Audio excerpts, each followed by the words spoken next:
ഇവിടെ 7800 വരെ വരുന്ന നമ്മുടെ നാടിന്റെ ചരിത്രം അടങ്ങുന്ന പുരാവസ്തുക്കളുണ്ട്. പ്രധാനപ്പെട്ട 32 ഭാഗങ്ങളുണ്ട്. ഈ 4800 പരം വരുന്ന പുരാവസ്തുക്കൾക്ക് റിയൽ ചരിത്രമുള്ളതാണ്. ഇത് മാത്രമല്ല, ഇവിടെ 18,700 ബണ്ടിൽ അതിൽ വരുന്ന താളിയോലകൾ, ചുരുണകൾ, ഗ്രന്ഥങ്ങൾ, മരഫലങ്ങൾ, മുളാഫലങ്ങൾ, ശിലാഫലങ്ങൾ, ചെമ്പ് ഫലങ്ങൾ എക്സെട്ര കൊണ്ടുവന്നുള്ളതാണ്. ഇത് മാത്രമല്ല, ഇവിടെ കഴിഞ്ഞു പോയ 3-4 കാലഘട്ടങ്ങളിലുള്ളതാണ്. ഗൃഹ ഉപകരണങ്ങൾ, തൊഴിലന്ത്രങ്ങൾ, യാത്രാവാഹനങ്ങളെല്ലാം ഇവിടെ ഉണ്ടെന്നുള്ളത്. ഇതിന് പുറമെ ഇവിടെ നമുക്ക് ഏകദേശം ഒരു 700 മീറ്ററോളം ഈ ബിൽഡിങ്സ് നമുക്കിടെ റൗണ്ട് ചെയ്യാനുണ്ട്. നമ്മൾ തിരുവിതാംകൂർ സംസ്കാരത്തിൻ്റെ എല്ലാ ചരിത്രവും ഇതിനകത്ത് ഉണ്ട് എന്നുള്ളതാണ് ഏറ്റവും വലിയ പ്രത്യേകത എന്നുള്ളത്. പ്രത്യേകിച്ച് ഇവിടെ ഈ വരുന്ന ആൾക്കാർക്ക് 3 വിഷയങ്ങൾ അടിസ്ഥാനപ്പെടുത്തിയാണ് ഇവിടുത്തെ ഒരു സന്ദർശനം എന്നത്: ഭാഷ, സംസ്കാരം, ചരിത്രം. ഇതാണ് നമ്മുടെ ഏറ്റവും 3 സബ്ജക്റ്റ് എന്ന് പറഞ്ഞാൽ. ഭാഷയെപ്പറ്റി തന്നെ നമ്മൾ പറയുമ്പോഴേക്കും നമ്മളെ നാടിനെ, പ്രത്യേകിച്ച് ഈ ഭൂപ്രദേശത്തിന് ഏറ്റവും ഒരുപാട് പ്രത്യേകതകളുണ്ട്. ഭാഷയെക്കുറിച്ച് തന്നെയാണ്. അതിൽ ഏറ്റവും വലിയ പ്രത്യേകതയാണ് ലോകരാജ്യങ്ങൾ അംഗീകരിക്കപ്പെട്ട ഏറ്റവും പഴക്കം ചെന്ന ലിഖിതം കണ്ടെടുത്തത് നമ്മളെ ഈ കാണുന്ന ചരിത്രം അളയുന്ന ഒരു 4 കിലോമീറ്റർ അപ്പുറത്തുനിന്നാണ്. അതേ തൊൽക്കാപ്പി കണ്ടെടുത്തത് ശരിക്കും കാപ്പിക്കാട് നിന്നാണ്. അതുപോട്ട് ഈ ഭാഷയായിട്ട് ബന്ധപ്പെടുന്ന നിരവധി കാര്യങ്ങളുണ്ട്. കുഴപ്പമില്ല, പൊടി തന്നെ, നല്ല പൊടി തന്നെ. ഇത് മാത്രമല്ല മനസ്സിലാക്കേണ്ടത്. അതേപോലെ ചരിത്രത്തെക്കുറിച്ച് പറയുമ്പോഴേക്കും സംസ്കാരത്തെക്കുറിച്ച് നമുക്ക് അങ്ങോട്ട് പോകണം എന്ന് മൊത്തം പറഞ്ഞാൽ കാണുന്നൊരു തീരുവില്ല എന്നുള്ളതാണ്. ഇതിൽ പ്രധാനമായിട്ട് വരുമ്പോഴേക്കും നമ്മൾ കൂടുതൽ ഫോക്കസ് ചെയ്യുന്നത് ഇന്ന് കാണുന്ന ആൾക്കാരുടെ ആരോഗ്യത്തെക്കുറിച്ചാണ്. നമ്മൾ നോക്കി ഇന്ന് ഇവിടെ ഈ പല ചരിത്രസ്ഥാനങ്ങൾ പോകുമ്പോഴേക്കും അവിടെ ഇന്റർലോക്കും മറ്റു ടൈൽസും എല്ലാം കൂട്ടിയിട്ട് അവിടെയാണെന്നാണ് ശരിക്കും നാശമാക്കുകയാണ്. പക്ഷേ നമ്മൾ ഇന്ന് ആരോഗ്യരോട് ചിന്തിക്കുകയാണെങ്കിൽ ഒരു ദിവസം 1 മണിക്കൂറെങ്കിലും ചെരുപ്പ് ഉപയോഗിക്കാതെ ടാറിലോ ടൈൽസിലോ ഇന്റർലോക്കിലോ അല്ലാതെ മണ്ണിൽ കൂടെ ഒക്കെ നടക്കുന്ന വ്യക്തിക്ക് ഇന്നത്തെ ഫാഷൻ അസുഖങ്ങളായിട്ടുള്ള BP, കൊളസ്ട്രോൾ, ഷുഗർ ഒന്നും കാണൂല എന്നുള്ളതാണ്. അവിടെ പരമാവധി ഒരു ദിവസം 1 മണിക്കൂർ മണ്ണിൽ കൂടെ നടക്കണം എന്നുള്ളതാണ്. അത് കഴിഞ്ഞ് കഴിഞ്ഞാൽ രണ്ടാമത് ശുദ്ധജലം കുടിക്കുക. മണ്ണിൽ കിടക്കുന്ന വെള്ളം തന്നെ കുടിക്കണം, അല്ലെങ്കിൽ ക്യാൻസർ വരും എന്നുള്ളതാണ്.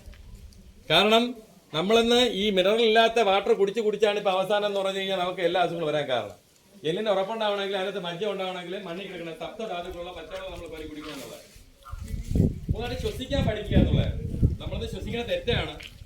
കാരണം ഒരു മനുഷ്യന്റെ DNA തന്നെ 164 വയസ്സ് ആയുസുണ്ടെന്ന് പറയണം. പക്ഷേ ഇന്ന് മനുഷ്യർ ഒരു 75 വയസ്സ് ജീവിക്കണുള്ളൂ. അതിന് കാരണം ശ്വസനത്തിൽ അപാകത തന്നെ പറയണത് 1:2 എന്ന മെഷർമെന്റാണ്. 20 സെക്കൻഡ് ശ്വാസം അകത്തോട്ട് വിളിക്കണം, 40 സെക്കൻഡ് ഔട്ട് ചെയ്യണം. നമ്മളെ കൊണ്ട് പറ്റണില്ല. അത് തന്നെയാണ് ഇന്ത്യയുടെ ഓർഗൻസ് ആന്തരികമാക്കിയ അസുഖം വരാൻ കാരണമെന്ന് പറയുന്നുണ്ട്. അപ്പോൾ ശ്വസനത്തെക്കുറിച്ച് കാര്യമുണ്ട്. അടുത്തത് ഒരു 4മതായിട്ട് ഈ ഭക്ഷണ രീതിയെക്കുറിച്ച്. ഒരു ദിവസം ഒരു നേരമെങ്കിലും നിലത്തിരുന്ന് ഭക്ഷണം കഴിക്കണം എന്നുള്ളതാണ്. നിലത്തിരുന്ന് ഭക്ഷണം കഴിച്ചില്ല എന്നുണ്ടെങ്കിൽ നമുക്ക് മുട്ടുമാറ്റിക്കൽ, ചിരട്ടയ്ക്ക് അങ്ങോട്ടും ഇങ്ങോട്ടും നടുവേദന, കുറുക്കുവേനൊക്കെ വരും എന്നുള്ളതാണ്. അപ്പോൾ നമ്മൾ 90 വയസ്സായാലും ഒന്ന് കൈകെട്ടി ഇരിക്കാനും ഒഴിക്കാനും മാത്രം പഠിക്കുക. അല്ല സർക്കസിനും യോഗയ്ക്കൊന്നും പോയില്ലെങ്കിലും നമ്മൾ മനസ്സിലാക്കി ഒരു നേരം എങ്കിലും ഒരു ദിവസം നിലത്തിരുന്ന് ഭക്ഷണം കഴിക്കണം.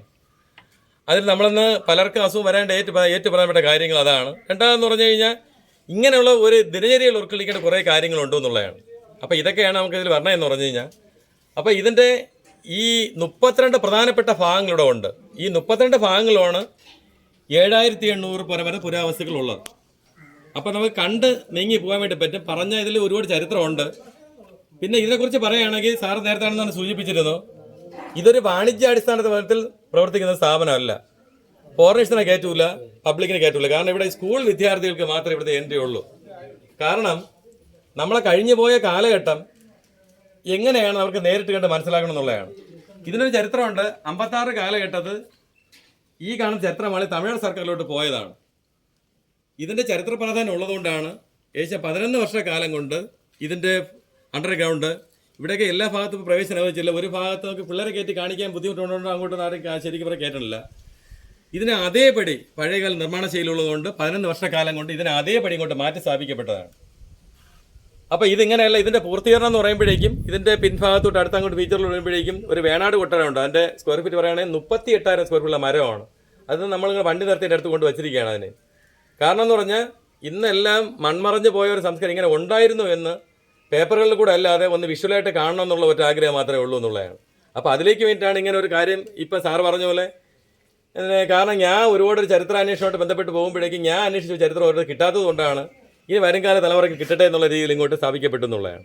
അപ്പോൾ നമുക്ക് കണ്ട ശേഷം നമുക്ക് കാണുന്നവർ പിന്നെ സംസാരിക്കും.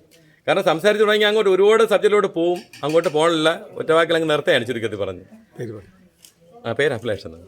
അഭിലാഷ്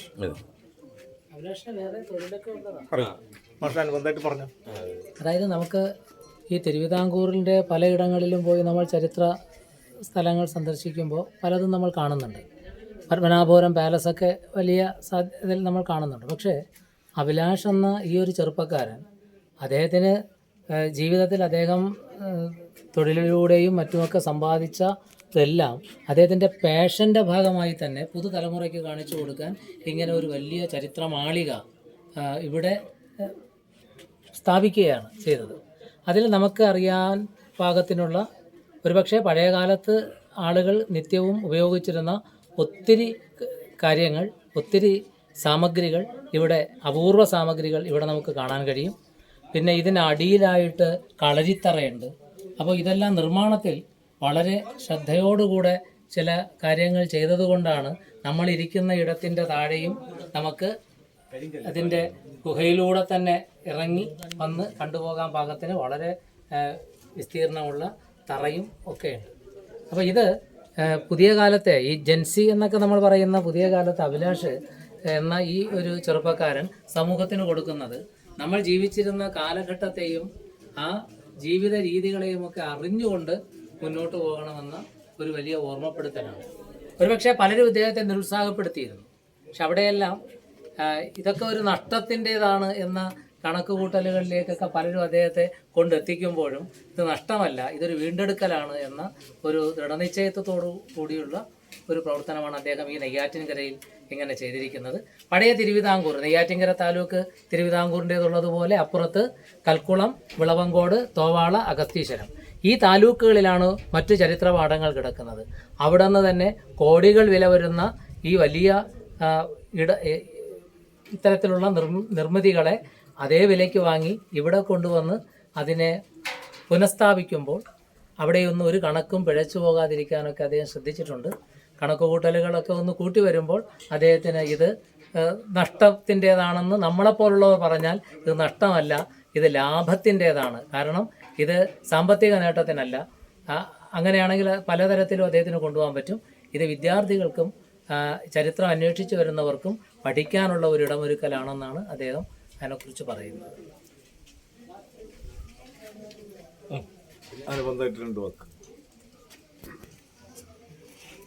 നമ്മൾ പിന്നിട്ട നൂറ്റാണ്ടുകളിൽ എങ്ങനെയാണ് കേരളത്തിലെ ജീവിതം വന്നത്, കേരളത്തിലെ കാർഷിക ജീവിതം, വ്യാവസായിക ജീവിതം, കുടുംബജീവിതം, നമ്മുടെ വീട്ടുപകരണങ്ങൾ, അങ്ങനെയുള്ള ഒരുപാട് കാര്യങ്ങളെ കുറിച്ചുള്ള ഒരുപാട് വിവരങ്ങൾ പ്രത്യക്ഷത്തിൽ നമ്മളിവിടെ വരുമ്പോൾ കാണുന്നു.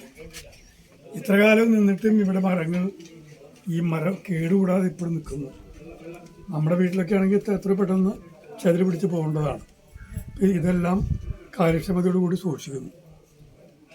പിന്നിട്ട നൂറ്റാണ്ടുകളിലെ മനുഷ്യജീവിതങ്ങൾ എങ്ങനെയൊക്കെയായിരുന്നു എന്ന് മനസ്സിലാക്കാൻ നമ്മളെ പ്രേരിപ്പിക്കുന്നു. നേരത്തെ ഇവിടെ പറഞ്ഞ പോലെ മണ്ണിൽ ചവിട്ടി നടക്കുക എന്നുള്ളത് ആരോഗ്യകരമായ ഒരു ജീവിതത്തിന് ആവശ്യമാണ് എന്ന് പറയുന്ന വിധത്തിൽ എല്ലാ അർത്ഥത്തിലും മണ്ണിനെ അകറ്റി നിർത്തുന്ന ഒരു കാലത്ത് അങ്ങനെയൊക്കെ പറയുന്ന ഒരു നാട്ടു സംസ്കൃതി കൈവശമുള്ള ഒരാൾ എന്ന നിലയ്ക്കാണ് അദ്ദേഹത്തിനൊരു സ്വതസിദ്ധമായ ഒരു ജന്മവാസനയാണ് ഇവിടെ കാണുന്നത്. ഈ ചരിത്രത്തെ വീണ്ടെടുക്കലാണ്, കാലത്തെ വീണ്ടെടുക്കലാണ്. അത് നമ്മുടെ ജീവിതത്തെ പിന്നിട്ട കാലത്തെ അനശ്വരമാക്കുന്നൊരു പ്രവൃത്തിയാണ്. അത്ഭുതകരമാണ് ഈ പ്രവൃത്തികൾ. ആദരവ് മാത്രമേ തോന്നുന്നുള്ളൂ. എത്ര യാദൃച്ഛികമായിട്ടാണ് ഞങ്ങൾ പല കാഴ്ചകൾ കണ്ടാണ് വരുന്നത്. ഒരു ദീർഘമായ സന്ദർശനത്തിൻ്റെ ഭാഗമായിട്ടാണ്. ഒരിക്കലും വിചാരിക്കാനാവാത്ത തരത്തിലുള്ള വിസ്മയങ്ങളാണ് ഞങ്ങളെ ഇന്ന് ഉച്ചയ്ക്ക് ഇവിടെ കാത്തിരുന്നത്. ആ വലിയ സന്തോഷം, അഭിമാനം, ആഹ്ലാദം ഞാൻ പങ്കുവയ്ക്കുന്നു.